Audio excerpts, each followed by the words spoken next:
Hello friends, welcome to my channel Easy Way to Learn and Teach with JITS. મિત્રો આજે આપણે ધોરણ 9 માટે ગણિતની વાત કરીશું જેનું પ્રકરણ નંબર 6 રેખાઓ અને ખૂણાઓ ની વાત આજના પ્રકરણમાં કરવાના છે. મિત્રો આજે આ પ્રકરણમાં આવશે ભાગ નંબર 1. મિત્રો આપણે પ્રકરણ 5 ની અંદર યુક્લિડની ભૂમિતિ વિશે અભ્યાસ કરીને આવ્યા છે. અને આ યુક્લિડની ભૂમિતિમાં આપણે એવો અભ્યાસ કર્યો હતો કે કેટલાક પદો હતા, વ્યાખ્યાયિત પદો હતા, અવ્યાખ્યાયિત પદો હતા, બરાબર ને? પૂર્વધારણાની વાત કરી હતી, પ્રમેયની વાત કરી હતી, ત્યાં આપણે થોડી વાતો કરી હતી. એ બધી વાતોને હવે પછી આપણે વિસ્તારવાની છે. એટલે નાની વાતો જે છે એને હવે આપણે મોટી કરીને એને આ વિશે ડીપમાં અભ્યાસ કરવાનો છે. તો મિત્રો ચાલો આપણે રેખાથી ભણવાની શરૂઆત કરીએ. પણ પહેલા બિંદુ યાદ કરી લઈએ. તો બિંદુઓ વિશે આપણે ભણી ગયા હતા. બિંદુને મૂર્ત સ્વરૂપે ટપકા દ્વારા રજૂ કરી શકાય. દાખલા તરીકે આ બિંદુ છે, આપણે એને લખીએ તો આને લખાય બિંદુ A.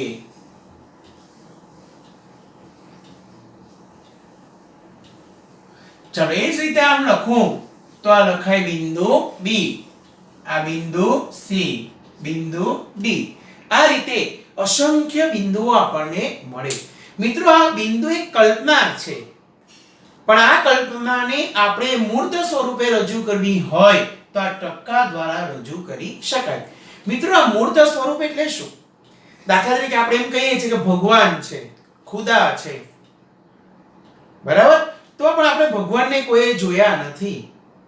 પણ આપણા મગજમાં એમ કહીએ કે શંકર ભગવાન, એટલે આપણા મગજમાં એક એની મૂર્તિ આવી જાય કે શંકર ભગવાન કેવા હોય તો માથે જટા હોય, અર્ધચંદ્ર હોય, ગળામાં નાગ હોય.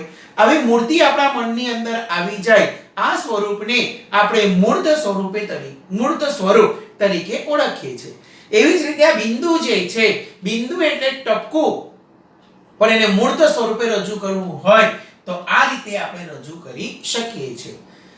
આ અવકાશ છે, આ અવકાશમાં કેટલા બિંદુ છે તમે જુઓ મિત્રો કે અહીં એક બિંદુ છે, અહીં એક બિંદુ છે, બિંદુ. આ રીતે આપણે કલ્પના કરીએ તો આ અવકાશમાં આટલી જગ્યામાં પણ અસંખ્ય બિંદુઓ આવેલા છે, લોટ્સ ઓફ પોઈન્ટ્સ છે. એ આપણે માનસિક કલ્પના કરવાની છે. ઓકે, ભૂમિતિની અંદર જેટલી કલ્પના કરશો, જેટલી તાર્કિક શક્તિ ડેવલપ કરશો, એટલું ભૂમિતિ ખૂબ જ સરળતાથી ભણી શકાય છે. ઓકે મિત્રો, તો આ બિંદુ છે, બિંદુ એટલે ટપકું. બિંદુને એ અવ્યાખ્યાયિત પદ છે, એની કોઈ વ્યાખ્યા આપવામાં આવતી નથી. બિંદુને મૂર્ત સ્વરૂપે રજૂ કરવા માટે ટપકાનો ઉપયોગ કરવામાં આવે છે. બિંદુને આપણે A, B, C, D, X, Y, Z જેવા મૂળાક્ષરો વડે દર્શાવી શકીએ છીએ.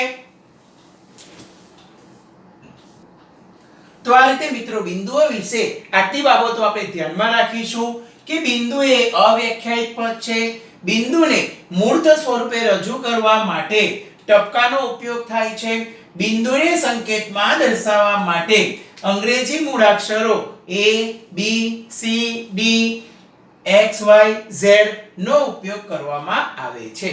ચાલો મિત્રો, હવે આ બિંદુઓનો સમૂહ એટલે કે બિંદુઓનું જૂથ આપણે લઈએ તો જુદા જુદા બિંદુઓ તમે આ રીતે દર્શાવી શકો છો. માની લો કે આ એક બિંદુનું જૂથ છે પહેલું.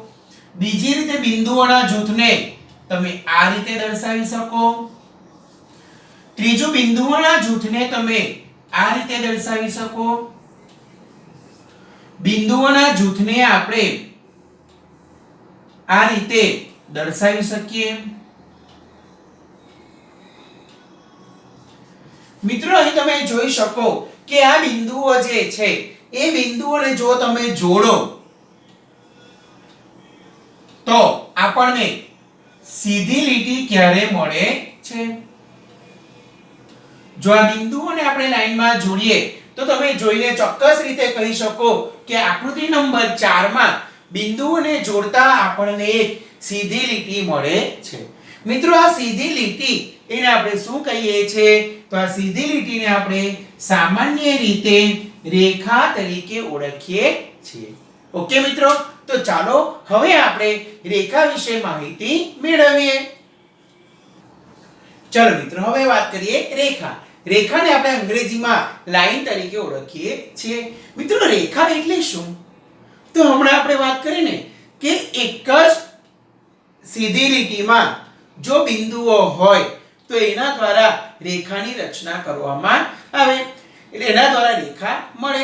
મિત્રો, આપણે ખબર છે કે પ્રકરણ 5 માં આપણે શીખી ગયા છે કે બિંદુ, રેખા, સમતલ, અવકાશ આ બધા જે પદ છે એ પદ અવ્યાખ્યાયિત પદ છે. એટલે રેખા જે છે તો રેખા એ અવ્યાખ્યાયિત પદ છે. પહેલો મુદ્દો આપણે આ ધ્યાનમાં રાખીશું કે રેખા અવ્યાખ્યાયિત પદ છે, એટલે કે રેખાની કોઈ વ્યાખ્યા હોતી નથી. તમે રેખા દર્શાવવી હોય તો શું તમે આ રીતે રેખા દર્શાવી શકો ખરા? શું તમે આ રીતે રેખા દર્શાવી શકો? તમે આ રીતે રેખા દર્શાવી શકો? તમે આ રીતે રેખા દર્શાવી શકો? ઓકે, તો તમે જુઓ કે આકૃતિ 1 રેખા દર્શાવતી નથી, આકૃતિ 2 રેખા દર્શાવતી નથી, આકૃતિ 3 રેખા દર્શાવે છે, આકૃતિ 4 પણ રેખા દર્શાવે છે. એટલે રેખા હંમેશા સીધી લાઈન હોય છે. એટલે આના ઉપરથી લખી શકાય કે રેખાનો મૂળભૂત ગુણધર્મ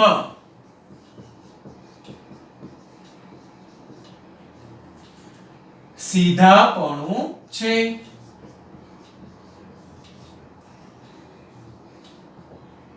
ઓકે, તો આ એનો બીજો ગુણધર્મ છે કે રેખાનો બીજો ગુણધર્મ સીધાપણું છે. ચલો મિત્રો, હવે આપણે રેખાની આકૃતિ દોરીએ. તો આપણે જો રેખાની આકૃતિ દોરીએ તો આપણે એના માટે એક સીધી લાઈન દોરવી પડે. આ એક રેખા છે. આ રેખાની બંને બાજુ આપણે તીર લખીએ છીએ. તો આ રેખાની બંને બાજુ તીર માનીએ, આનો અર્થ એમ થાય કે આ રેખા બંને બાજુ અનંત સુધી વિસ્તરેલી છે. એટલે કે આ રેખાને તમે જમણી બાજુએ આ રીતે અનંત સુધી વિસ્તારી શકો છો, અને એ જ રીતે આ રેખાને ડાબી બાજુએ પણ અનંત સુધી વિસ્તારી શકાય છે. એટલે આ રીતે રેખા બંને છેડે અનંત સુધી વિસ્તરેલી છે. ઓકે, ચલો હવે આ રેખાને દર્શાવવી હોય તો કેવી રીતે દર્શાવાય? બરાબર ને? અહીં આપણે જોઈએ તો હવામાં પણ આપણે અસંખ્ય રેખાઓની કલ્પના કરી શકીએ. 1 2 3 આમ સીધી લીટી પસાર થાય, આમ આમ આ રીતે આપણે કલ્પના કરીએ તો અસંખ્ય રેખાઓ આપણે દોરી શકીએ. પણ આ રેખાઓને ઓળખવી હોય તો રેખાને આપણે નામ આપવું પડે. તો આ રેખા છે, આ રેખાને એક છેડા ઉપર L લખીએ તો આ રેખાનું નામ L છે. જો આપણે કોઈ એક રેખા આમ દોરીશું અને આને M નામ આપીએ તો આને કહીશું રેખા M. જો આપણે આ રીતે કોઈ દોરીએ અને T નામ આપીએ તો આને કહીશું રેખા T. ઓકે, આપણે આ રીતે કોઈ રેખા દોરીએ અને નામ આપીએ L1 તો આને કહીશું રેખા L1. તો મિત્રો, આ રીતે રેખાને એક અક્ષરના નામ વડે પણ દર્શાવી શકાય. એટલે રેખાને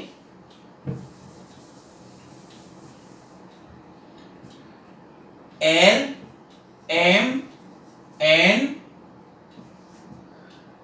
કે પછી L1 L2 જેવા સંકેતો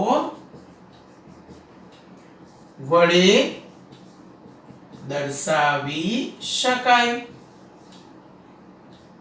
ચાલો મિત્રો, હવે હમણાં આપણે વાત કરી ગયા કે રેખા પર અસંખ્ય બિંદુઓ આવેલા છે, લોટ્સ ઓફ પોઈન્ટ્સ છે, અને આ સીધી રેખા ઉપર ઘણા બધા બિંદુઓ છે. આ બધા બિંદુમાંથી કોઈ બે બિંદુને નામ આપો. A અને આને નામ આપો B. તો આ રેખા L છે એ એકાક્ષરી નામ છે.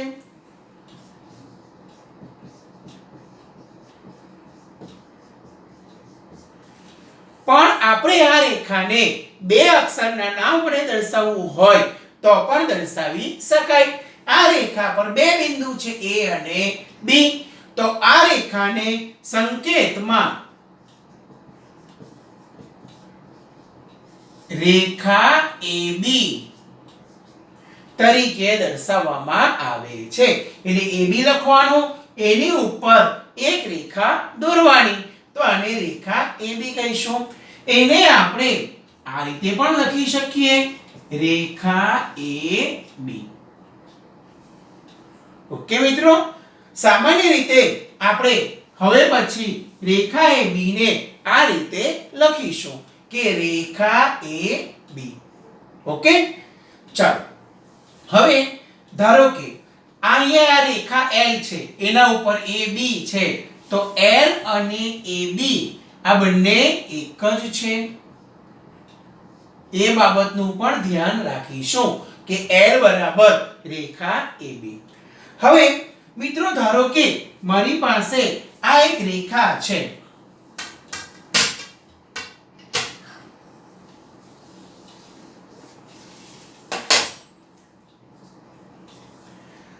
આ એક રેખા ઉપર બિંદુઓ A, B, C છે. આ રેખાનું એકાક્ષરી નામ છે L. તો આ રેખાને તમે L વડે દર્શાવી શકો. એના ઉપર A અને B, C આમ બે બિંદુ છે, તો એ રેખાને તમે રેખા AC પણ કહી શકો. એના ઉપર C અને B બિંદુ છે, તો તેને તમે રેખા CB પણ કહી શકો. એના ઉપર A અને B બિંદુ છે, તો એને તમે રેખા AB પણ કહી શકો. તો મિત્રો આ રેખા L, રેખા AC, રેખા CB, રેખા AB આ બધી રેખાઓ એક જ રેખા છે, કારણ કે આ બધા બિંદુઓ એક જ રેખા પર આવેલા છે. ઓકે મિત્રો, એટલે રેખા માટે આ બાબત આપણે ધ્યાન રાખીશું. ચાલો મિત્રો, હવે આપણે આગળ વાત કરીએ. તો આ એક બિંદુ છે, બરાબર? આ એક બિંદુમાંથી કેટલી રેખા પસાર થાય? તો મિત્રો આપણે આગળ પાંચમા ચેપ્ટરમાં ભણી ગયા છે. આ એક બિંદુમાંથી એક રેખા પસાર થશે. આ બિંદુમાંથી બીજી એક રેખા પસાર થશે. આ બિંદુમાંથી ત્રીજી એક રેખા પસાર થશે. ચોથી રેખા પસાર થશે. પાંચમી રેખા પસાર થશે. છઠ્ઠી રેખા પસાર થશે. આ રીતે એક બિંદુમાંથી અસંખ્ય રેખાઓ પસાર થાય છે. તો આના પછી મુદ્દો આપણે એ પણ નોંધી શકીએ કે એક બિંદુમાંથી અસંખ્ય રેખાઓ પસાર થાય છે. ઓકે મિત્રો, ચાલો આ એક બિંદુની વાત થઈ. ત્યાર પછી આપણે જોઈએ તો બે બિંદુઓ. દાખલા તરીકે આ એક બિંદુ છે x, આ બિંદુ છે y. આ બે બિંદુમાંથી કેટલી રેખા પસાર થાય? તો પાંચમા ચેપ્ટરમાં ભણી ગયા છે કે આ બે બિંદુઓમાંથી કેટલી રેખા પસાર થાય છે? તો કે એક અને માત્ર એક જ રેખા પસાર થાય છે. એટલે આના પરથી એ મુદ્દો પણ નોંધી શકીએ કે બે બિંદુઓ માંથી અનન્ય એટલે કે એક જ રેખા પસાર થાય છે. ઓકે, અહીં બે ભિન્ન બિંદુ લઈશું. ભિન્ન એટલે જુદા જુદા. ઓકે, એટલે કે કોઈ એક રેખા નક્કી કરવી હોય તો કોઈ એક રેખા નક્કી કરવા માટે ઓછામાં ઓછા બે બિંદુ તો હોવા જોઈએ. જો એક જ રેખા નક્કી કરવી હોય તો બે બિંદુ તો જોઈએ જ. જો એક જ બિંદુ હોય તો અસંખ્ય રેખા નક્કી થાય. પણ એક રેખા નક્કી કરવી હોય તો બે તો જોઈએ. એટલે મુદ્દો પણ નોંધી શકાય કે કોઈ એક રેખા નિશ્ચિત કરવા માટે ઓછામાં ઓછા બે ભિન્ન બિંદુ હોવા જોઈએ. કોઈ એક રેખા નિશ્ચિત કરવા માટે ઓછામાં ઓછા બે ભિન્ન બિંદુ જરૂરી છે.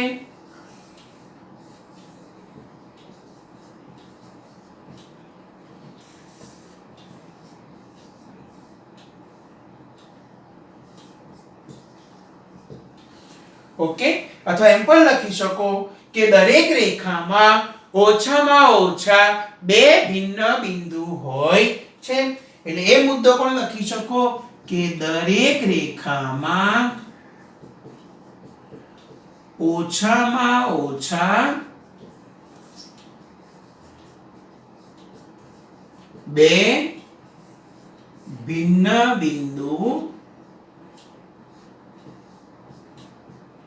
હોય છે. ઓકે, દરેક રેખામાં ઓછામાં ઓછા બે ભિન્ન બિંદુઓ હોય છે. ક્લિયર મિત્રો? તો આ રીતે રેખાઓ વિશે જે આપણે વાત કરી એ ખૂબ જ અગત્યની છે, કારણ કે અગાઉ જેમ જેમ પ્રકરણ ચાલશે તેમ તેમ રેખાના આ બધા કોન્સેપ્ટ વારે ઘડીએ આવશે. મિત્રો, આ બધા કોન્સેપ્ટ તમારે નોટની અંદર લખી રાખવા જોઈએ, જેથી જરૂર પડે ત્યારે આપણે એનો ઉપયોગ કરી શકીએ. તો ચાલો મિત્રો, હવે આપણે રેખાના જે જુદા જુદા ભાગો છે, રેખાખંડ અને કિરણ, એના વિશે અભ્યાસ કરીએ. ચલો મિત્રો, અહીં આ એક રેખા દોરી છે. આ રેખાનું નામ છે રેખા AB. હવે મિત્રો, આ રેખા AB જે છે એનો આપણે એક ભાગ કરીએ. કે આપણે શું કરીએ તો આ રેખા AB ના, આ એક રેખા AB છે. આ રેખા AB ના A બાજુથી છેકી નાખીએ અને B બાજુથી છેકી નાખીએ તો આ રેખા AB નો એક ભાગ થયો. બરાબર ને? અને એ જ રીતે આ રેખા AB છે. આ રીતે દર્શાવીએ રેખા AB. પણ મિત્રો, અહીંથી આપણે A તરફથી છેકી નાખીએ તો આપણી પાસે બીજી એક આકૃતિ બનશે. મિત્રો, આ આકૃતિ એવી છે કે જે આકૃતિના બે છેડા છે. જો રેખાને કોઈ છેડા નથી, રેખા અનંત સુધી વિસ્તરેલી છે. પણ આ એવી આકૃતિ છે કે જેને બે છેડા છે. છેડા એટલે કે અંત્ય બિંદુ છે. અને રેખાનો આ એવો ભાગ છે જેને એક જ અંત્ય બિંદુ છે. અને આ બાજુ તો રેખા અનંત સુધી વિસ્તરેલી છે.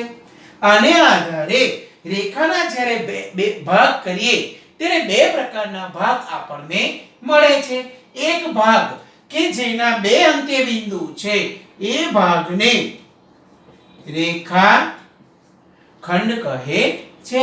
અને રેખાનો એક ભાગ જેને એક જ અંત્ય બિંદુ હોય તેને કિરણ કહે છે. રેખાખંડને અંગ્રેજીમાં લાઇન સેગમેન્ટ અને કિરણને અંગ્રેજીમાં રે તરીકે ઓળખવામાં આવે છે. ઓકે મિત્રો, ચલો તો રેખાખંડની વ્યાખ્યા શું આવશે અને કિરણની વ્યાખ્યા શું આવશે, બંનેની વ્યાખ્યાને આપણે નોંધી લઈએ.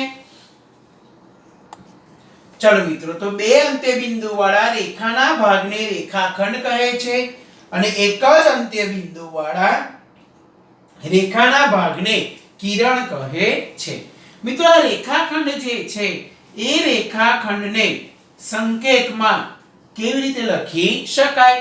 તો રેખાખંડને સંકેતમાં લખવો હોય તો AB લખીશું અને AB ની ઉપર રેખાખંડનું ચિહ્ન પાડવાનું. તો આને લખીશું રેખાખંડ AB. હવે મિત્રો જો આપણે આ રીતે ન લખીએ તો અથવા તમે આ રીતે પણ લખી શકો કે રેખાખંડ AB. ઓકે, ચાલો એ જ રીતે આ કિરણ છે તો કિરણને સંકેતમાં કેવી રીતે લખાય? તો કે A B, એનું અંત્ય બિંદુ A છે એટલે A થી B તરફ તીર મારીશું અને કહીશું આપણે કિરણ AB. અને સંકેતમાં આ રીતે લખાય અથવા તમે આમ પણ લખી શકો કિરણ AB. મિત્રો ઘણી વખત રેખાખંડ, કિરણ આવા સંકેતો લખવામાં આપણને તકલીફ પડે છે. ઘણી વખત બધું મિક્સઅપ થઈ જાય છે. એટલે આપણે માત્ર શબ્દમાં લખીએ તો પણ ચાલે. રેખાખંડ AB, કિરણ AB, રેખા AB. ઓકે, ચાલો હવે આ રેખાખંડ જે છે એ રેખાખંડના બે અંત્ય બિંદુ હોય. કયા કયા બે અંત્ય બિંદુ હોય? તો આ રેખાખંડ AB ના બે અંત્ય બિંદુ છે A અને B. જો આપણે એમ કહે કે રેખાખંડ PQ છે તો એના બે અંત્ય બિંદુ કયા કયા હોય? તો P અને Q. જો આપણે એમ કહે કે રેખાખંડ CD છે તો આ રેખાખંડ CD ના બે અંત્ય બિંદુ કયા હોય? તો એક હોય C અને બીજો હોય D. એટલે રેખાખંડના બે અંત્ય બિંદુ છે. કિરણની વાત કરીએ તો કિરણને એક જ અંત્ય બિંદુ છે અને કિરણનું જે અંત્ય બિંદુ છે એ અંત્ય બિંદુને કિરણનું ઉદ્ભવ બિંદુ કહેવાય. ઓકે, એટલે એક જ અંત્ય બિંદુ છે જેને કિરણનું ઉદ્ભવ બિંદુ કહે છે.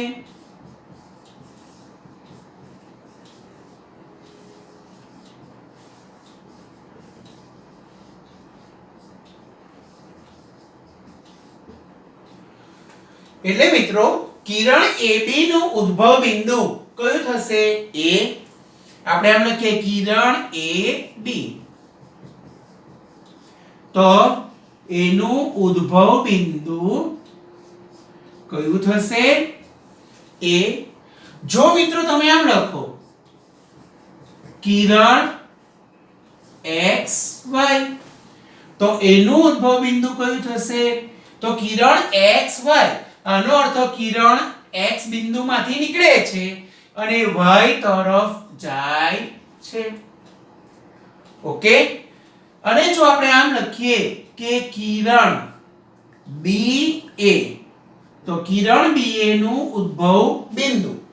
કિરણ BA નો અર્થ કે આ A બિંદુ છે, માની લો આ B બિંદુ છે. કિરણ BA નો અર્થ કે કિરણ B બિંદુમાંથી નીકળી A તરફ જાય છે. ઓકે મિત્રો, અને કિરણ AB નો અર્થ શું થાય? તો A બિંદુ છે, B બિંદુ છે. કિરણ AB નો અર્થ A માંથી કિરણ નીકળી B તરફ જાય છે. એટલે જો કિરણ AB હોય તો ઉદ્ભવ બિંદુ A થાય અને કિરણ BA હોય તો ઉદ્ભવ બિંદુ B થાય. ઓકે, અને બંનેની દિશા પણ ઉલટાઈ જાય. એનો અર્થ એમ થાય કે કિરણ AB અને કિરણ BA બંને અલગ અલગ છે, એક જ નથી. AB આમ જાય છે, BA આમ જાય છે. એટલે અહીં પણ લખી શકાય કે કિરણ AB not equal to Kiran BA. AB અને BA બંને સમાન નથી. બંને કેવા છે મિત્રો? અલગ અલગ છે. હને ચાલો હવે આમાં જોઈએ કે આ રેખાખંડ AB છે તે અને આપણે રેખાખંડ BA લખીએ તે બંને શું અલગ છે કે એક જ છે? AB અંત્યબિંદુ A અને B, BA અંત્યબિંદુ B અને A. ઓકે, ભાગ તો આટલો ને આટલો જ આવશે, કોઈ અનંત સુધી નથી. એનો અર્થ કે જે રેખાખંડ AB છે એ જ રેખાખંડ BA છે. એટલે AB અને BA બંને કેવા છે મિત્રો? સમાન છે. એટલે રેખાખંડ AB બરાબર રેખાખંડ BA થાય. ઓકે, તો એ પણ આપણે ખૂબ જ સરળતાથી કરી શકીએ એમ છે. બરાબર ને મિત્રો? ચાલો, એટલે આ ખાસ ડિફરન્સની રીતે એટલા માટે લખીએ છીએ કે બંનેના કોન્સેપ્ટ આપણા માઇન્ડની અંદર એકદમ ક્લિયર થઈ જાય. બરાબર ને? ચાલો, હવે આપણે આ રેખાખંડ AB છે એની લંબાઈ માપવી છે. તો શું લંબાઈ માપી શકાય ખરી? તો આ ફૂટપટ્ટી લઈએ, એના બે છેડા છે A અને B. તો આપણે જો આની લંબાઈ માપવી હોય તો ફૂટપટ્ટીની મદદથી માપીએ તો ધારો કે A ની લંબાઈ 11.5 સેમી આવે છે. માપપટ્ટીની મદદથી આપણે એની લંબાઈ માપી શકીએ. તો આ રેખાખંડની લંબાઈ માપી શકાય છે. તો ભાઈ કિરણ છે, તો કિરણ આટલું લાંબુ છે? તો કે ના મિત્રો, કિરણનો આ છેડો અનંત સુધી વિસ્તરેલો છે. એટલે કિરણ અનંત સુધી જાય છે અને અનંત સુધી જતું હોવાથી એ કિરણને માપી શકાતું નથી. એટલે કિરણની લંબાઈ માપી શકાતી નથી, પણ રેખાખંડની લંબાઈ માપી શકાય છે. તો રેખાખંડ AB ની લંબાઈ ને આપણે સામાન્ય રીતે AB વડે દર્શાવીશું. રેખાખંડ AB ની લંબાઈ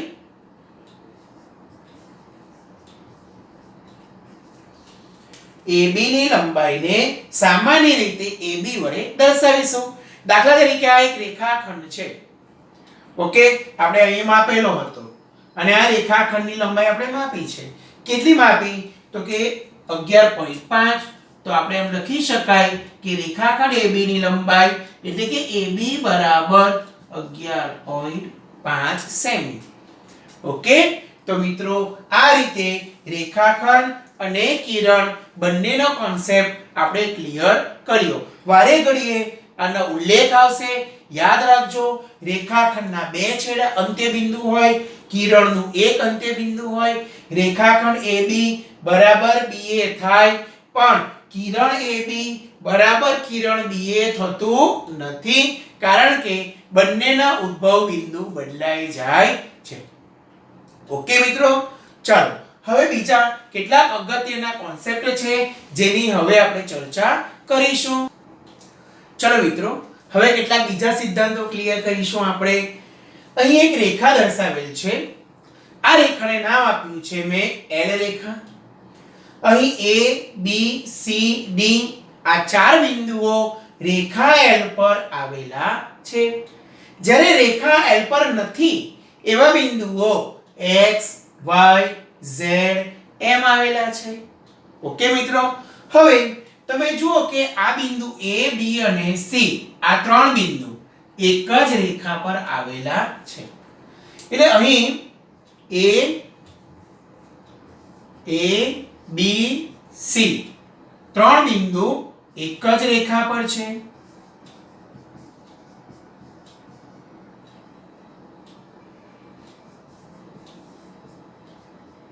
ચાલો મિત્રો, બિંદુ B C D એક જ રેખા પર છે. તો જુઓ B C D એક જ રેખા પર છે, એટલે બિંદુ B C D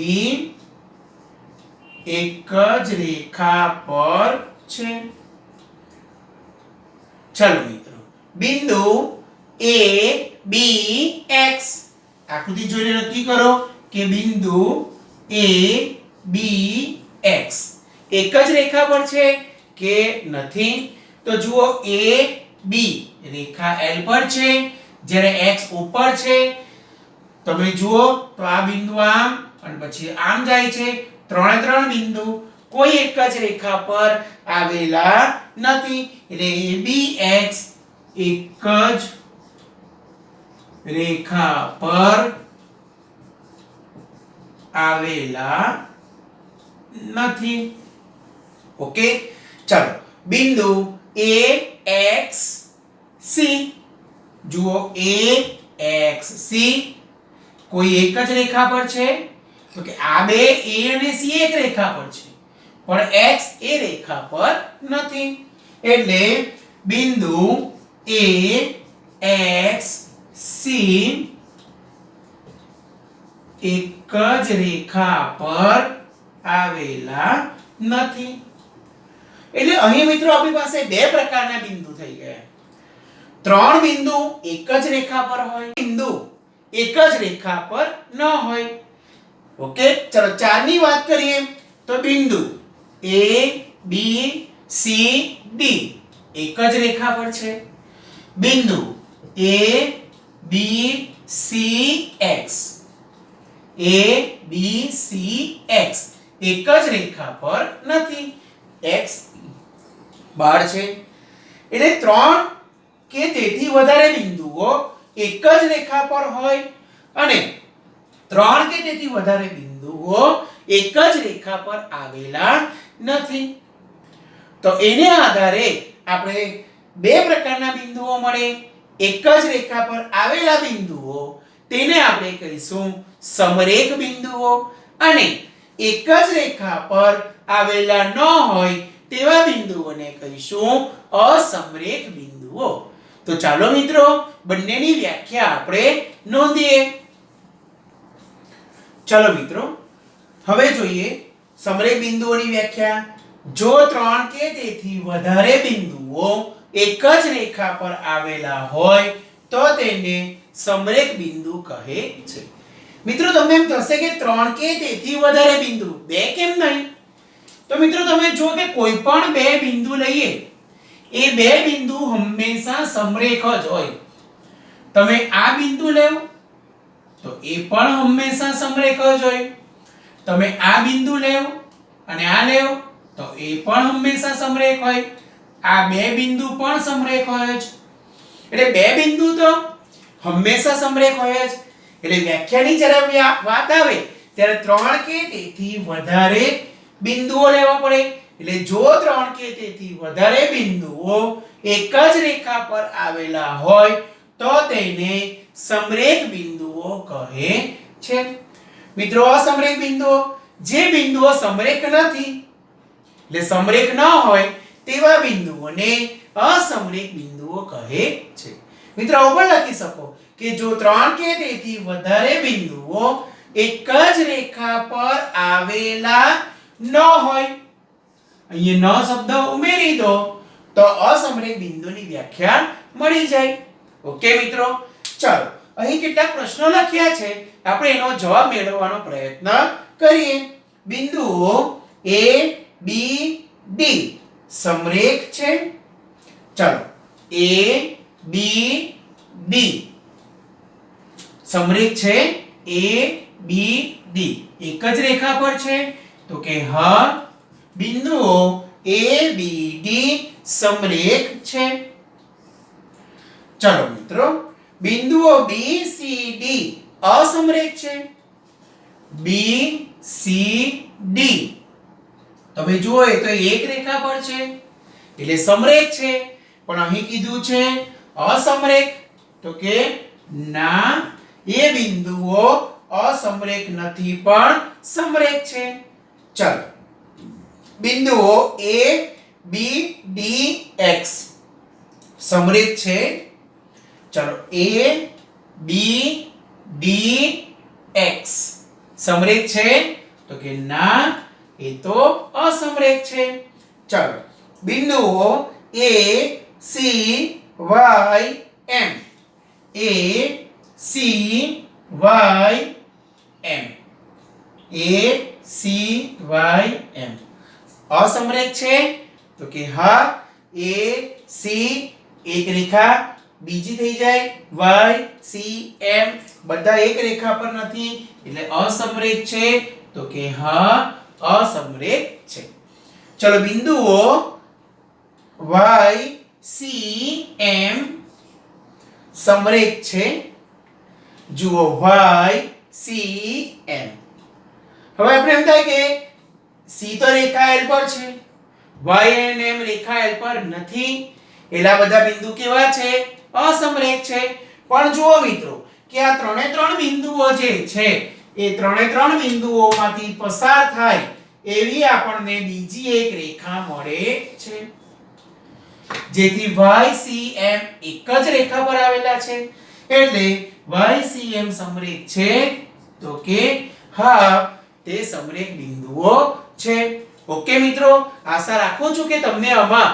સમજ પડી ગઈ હશે તો મિત્રો આજે આપણે રેખા રેખાખંડ કિરણ સમરેખ બિંદુ અસમરેખ બિંદુના સિદ્ધાંતો ક્લિયર કર્યા મિત્રો આશા રાખું છું કે આપ સૌને એમાં સમજ પડી હશે બોર્ડ ઉપર મેં હોમવર્ક લખ્યું છે તો આપણે આ હોમવર્ક પ્રયત્ન કરવો જોઈએ જેથી આપણને ખ્યાલ આવે કે આપણે જે ભણ્યા તે આપણને કેટલી સમજ પડી તો મિત્રો હવે પછી ફરી મળીશું નવા એપિસોડમાં ખૂણાની વાતો સાથે ખૂબ જ રોચક વાતો આવશે તો મિત્રો હવે સૌને મારા જય શ્રી કૃષ્ણ જય હિન્દ